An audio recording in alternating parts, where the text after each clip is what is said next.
Hello and welcome to Nothing But the Truth. With just 2 days left for voting in Jammu and Kashmir, what are the prospects of the ruling National Conference?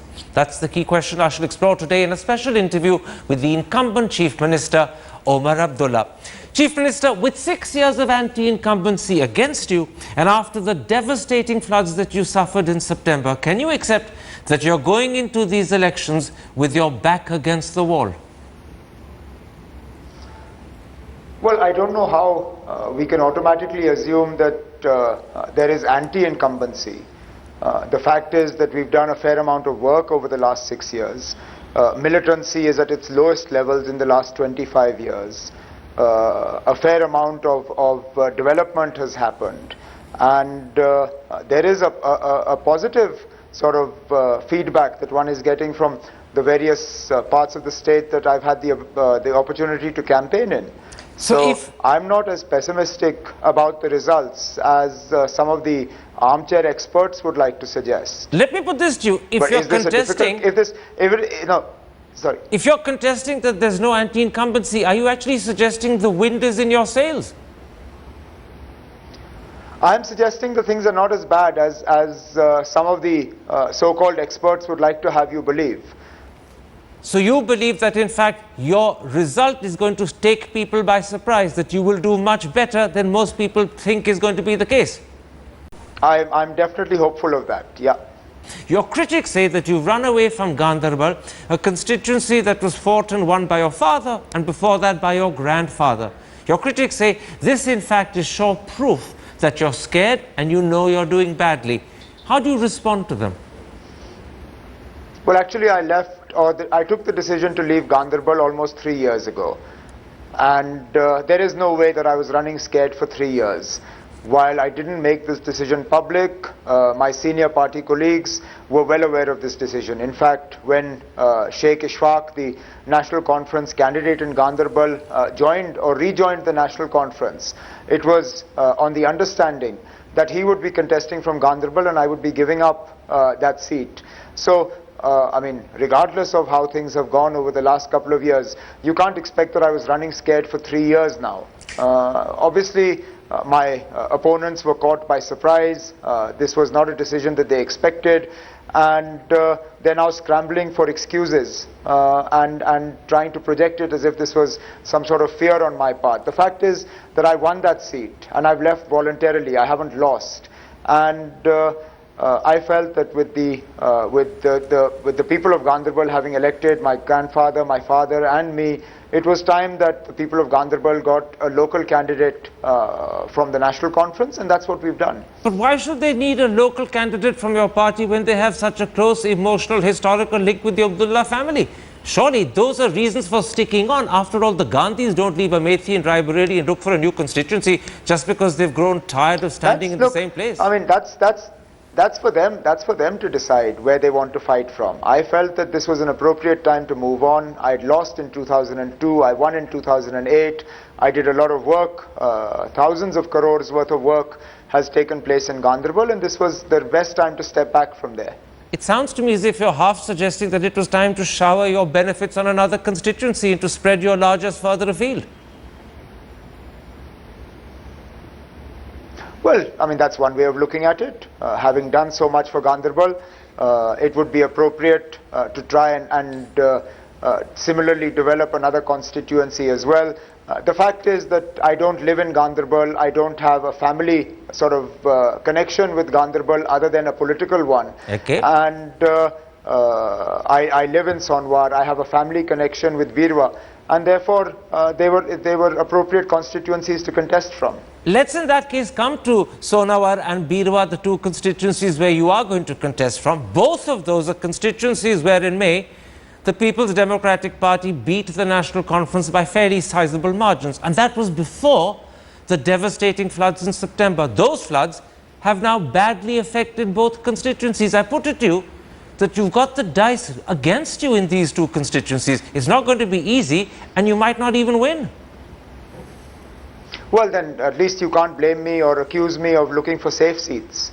I'm deliberately fighting in seats where I know the election is going to be a challenge. And the reception I got in Birwa when I went to file my nomination a couple of days ago, I think that will have given my critics and doubters something to think about.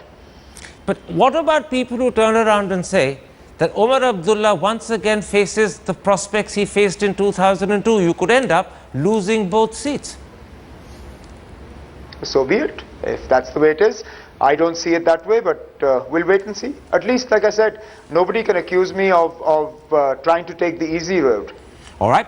Let's then come to the prospects your party faces. In the last 2-3 months, at least 4 senior leaders have deserted the National Conference. Analysts point out that the loss of Mehboob Beg and the loss of Ajat Shatru Singh has sizably weakened your party in South Kashmir as well as in Jammu. Are you going into these elections not just a dispirited party, but possibly a divided house as well? We're not divided. Yes, it's true. 3 or 4 people, relatively high profile, have moved on looking for greener pastures. Yes, we are weaker because Mehboob Beg left, but we're only weaker in the TV studios. Mehboob Beg was useful to us because he came on headlines today, he came on other television channels, he spoke English reasonably well, and therefore was a useful person for the National Conference to participate in debates. If he was really as strong on the ground as you'd like to believe he is, he would be fighting these elections on his own. The fact is that he's run away from a contest because he knows that he doesn't have a leg to stand on there. What about as far as Ajat Ajat Shatru is concerned, again, I'm coming to that. I mean, at the end of the day, why is Ajat not fighting? I put it to you that even if Ajat Shatru with Narendra Modi campaigning for him in Nagrota had contested these elections, he would have lost. So you're actually saying to me that at the end of the day, as far as the situation on the ground matters, Mehboob Beg and Ajat Shatru Singh are not a loss to the National Conference. You will be able to do just as well without them. Perception-wise, yes, I could have done without it. But I take great satisfaction from the fact that both of these individuals that you name came alone and left alone. Not a single National Conference worker has left with them. All right. Then the second problem you face is that the Congress, which was your ally for 6 years, today at the very highest levels is personally running down your performance as Chief Minister. They're questioning your capacity as the leader. Let me quote to you what Saifuddin Soz said to the Economic Times just day before yesterday. It was Congress's mistake to give him a 6-year term. It was a misfortune that his working was never reviewed and his leadership was never reconsidered. Now, if people who work closely with you and watched you intimately as Chief Minister say these things, isn't there a danger the people of Kashmir will believe them? Well, unfortunately, Soz Saab has always been an opportunist. This is nothing new, and this will always continue. Soz Saab was one of the few people in the Congress who did not allow this government to settle down. For the first 3 years, he ran this campaign of a transitional leadership and how the Chief Minister's post would rotate after 3 years. The moment that period passed, he then started on the bandwagon of fighting elections on our own.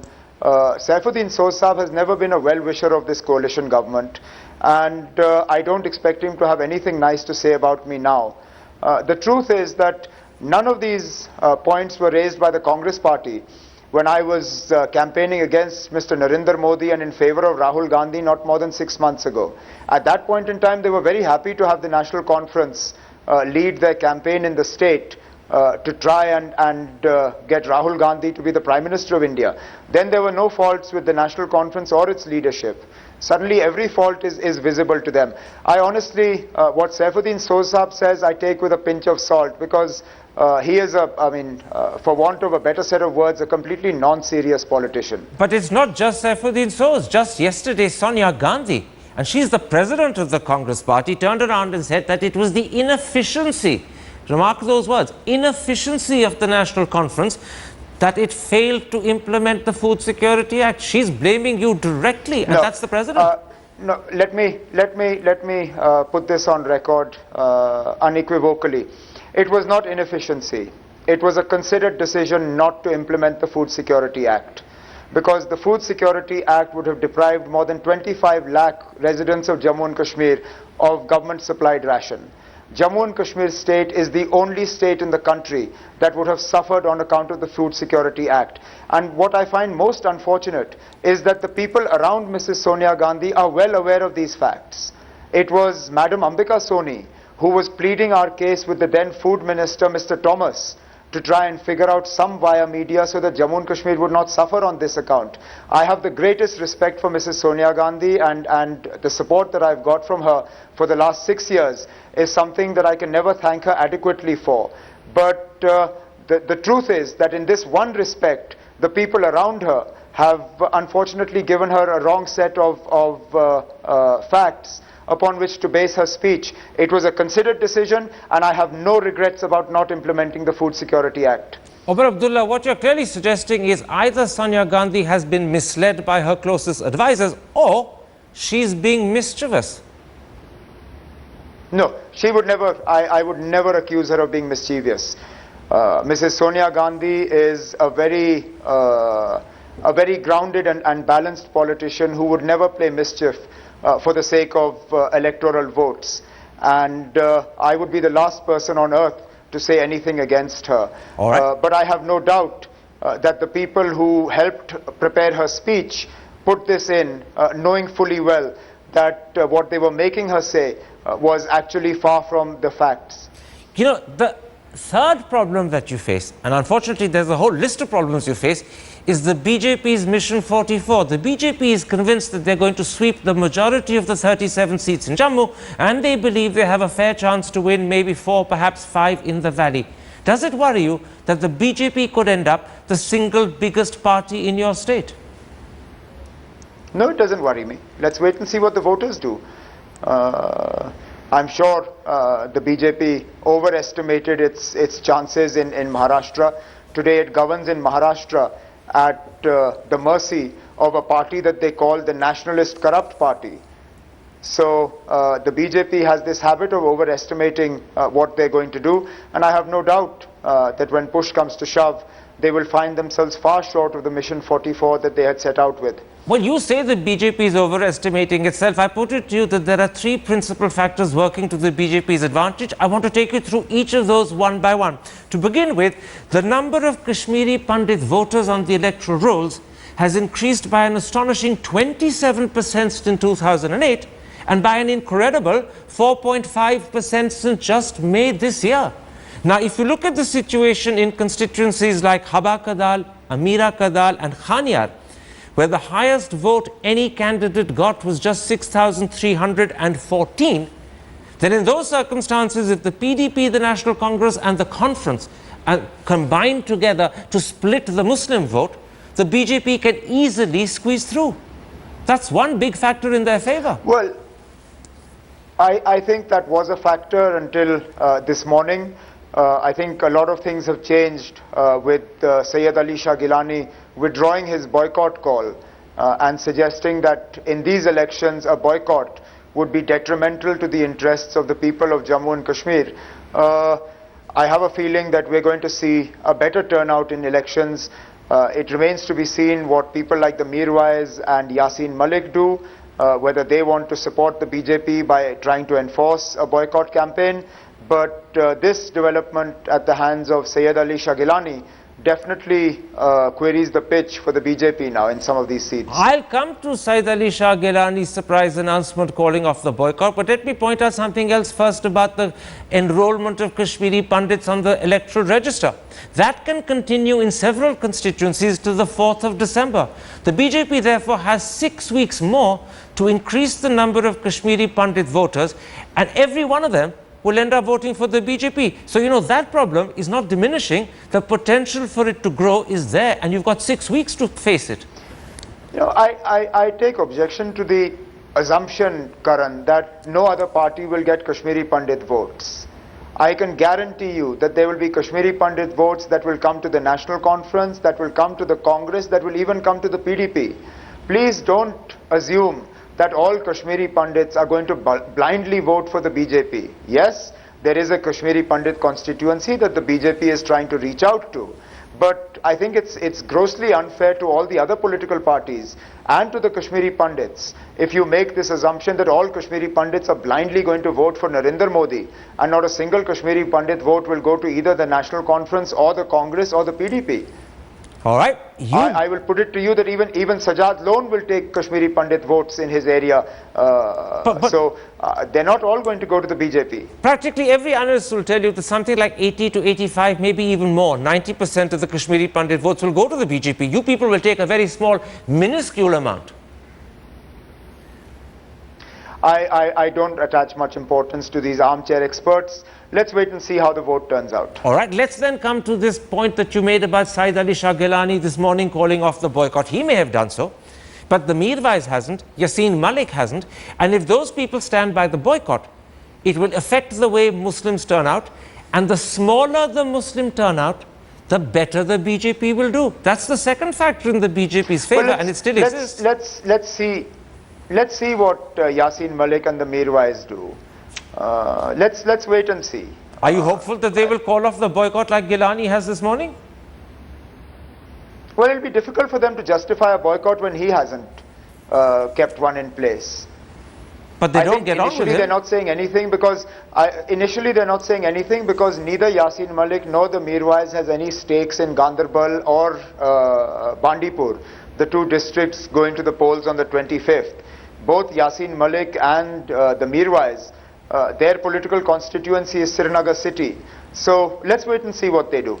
The third factor that's working in the BJP's favor is Mr. Modi's promise of good governance.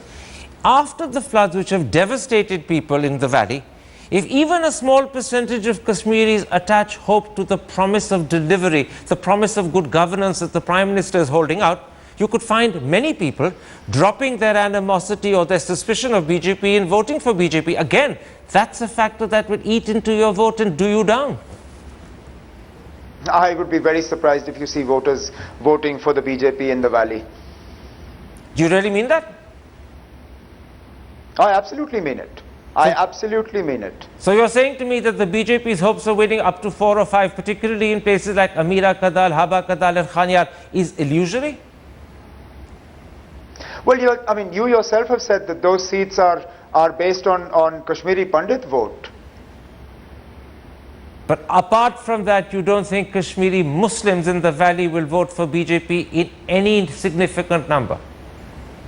No, you'll get a handful of votes, a trickle here, a trickle there, perhaps based on local influence. We have to see what happens with this sort of dialogue that has happened between Sajad Lone and the Prime Minister and what difference that makes. But other than that, I don't expect them to make any significant difference. Omar Abdullah, let's take a break at that point. When I come back, I want to put to you some of the attempts the BJP is making to change its image and ask you, will they succeed? And are you worried? Omar Abdullah.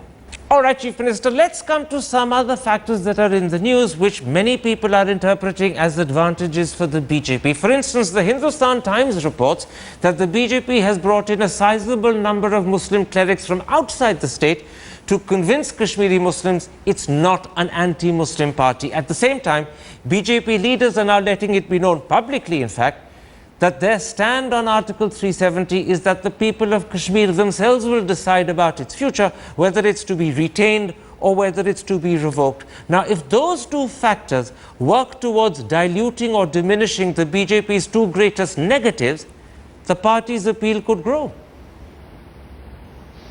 Well, bringing in the clerics is actually going to backfire. There is a growing resentment amongst the local clerics here with these imported clerics that are trying to spread their message around. There has been a lot of chatter at the grassroots level amongst the local imams and the priests in the mosques about exactly this issue. And there is a growing sense of resentment about the BJP trying to use this card to drum up support for themselves. Okay. So I don't see this working. As far as Article 370 is concerned, in fact, the BJP is tying itself up in knots, because the same party is saying different things in Jammu, it's saying different things in Kashmir, and saying entirely different things in Ladakh. And none of this is going to fly with people. So you're saying that the BJP position on Article 370 will trip them up rather than help them? Well, it is tripping them up because you have Rajnath Singh saying one thing in Jammu. You have the vice president or whoever of the BJP saying an entirely different thing in Kashmir. You have their candidate in Srinagar saying that if Article 370 is touched, I'll pick up the gun.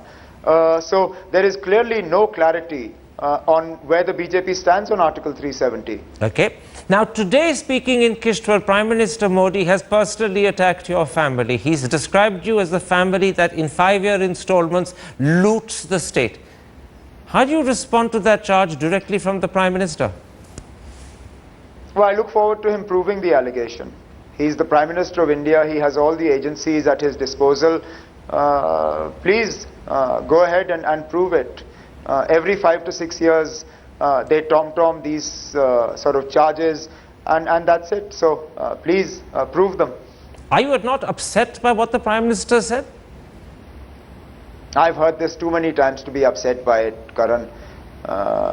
This is a regular feature of election campaigns in the state. The BJP particularly only remembers dynastic politics when they're fighting in states like this. I challenge the Prime Minister to make this speech in Punjab. I'd like to see him make this speech in front of Badal Sahab with Sukhbir sitting on the stage. Let him make this speech in front of Yashwant Sinha, where Yashwant Sinha's son is a minister in his government. Let him make this speech in Maharashtra, where the Shiv Sena and he have been friends and still claim to be friends. Let him make this speech in front of the former Minister Munde's daughter, who is now a minister in the Maharashtra government. The BJP has its own mini dynasties as well. So I don't think they should be pointing fingers at us while they themselves propagate this sort of politics.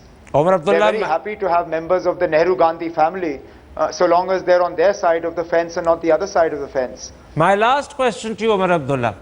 If the BJP were to be in a position to form a government, whether with support from the PDP or with support from Sajjad Lone or maybe with support from both, would a Hindu chief minister be acceptable in the valley? Why should there be a problem with who's chief minister of Jammu and Kashmir? Jammu and Kashmir is a Muslim majority state, yes, but it is a secular state. At the end of the day, the people of Jammu and Kashmir will determine who the chief minister of Jammu and Kashmir is. We have never said that it is the exclusive right of a particular family to rule over Jammu and Kashmir or a particular religion to rule over Jammu and Kashmir. And again, why should we divide this only amongst Muslims and Hindus? Jammu and Kashmir has a sizable population of Sikhs. We have Buddhist majority areas. Why are we automatically ruling them out of the equation? Why can't we have a Sikh chief minister or a Buddhist chief minister or a Christian chief minister? Why should the choice automatically fall to just a Hindu or a Muslim?